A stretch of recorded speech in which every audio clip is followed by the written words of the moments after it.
बिस्मिल्लाहिर्रहमानिर्रहीम। अस्सलाम वालेकुम। लफ्ज़ की इक़साम। तारुफ़। दो या इनसे ज़्यादा हरूफ के मिलने से बनने वाली बामानी आवाज़ को लफ्ज़ कहा जाता है, यानी हरूफ का मजमूआ लफ्ज़ कहलाता है। जैसे हरूफ लफ्ज़ रे ज़बर बे रब, पे अल्फ पा नून छोटी ये नी पानी। आए बच्चों, अब हम लफ्ज़ की इक़साम करते हैं। लफ्ज़ की मदरजा ज़ैद दो किस्में हैं, कलमा महमल।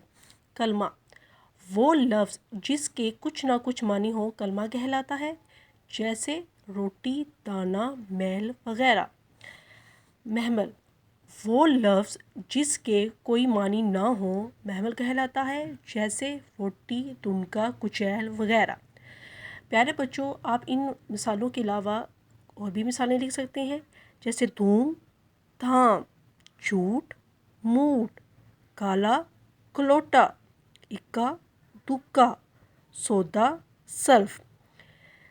इस वीडियो को दोबारा देखें, लफ्ज़ की इक़साम याद करें और लिख कर इसकी मश्क करें। वस्सलाम।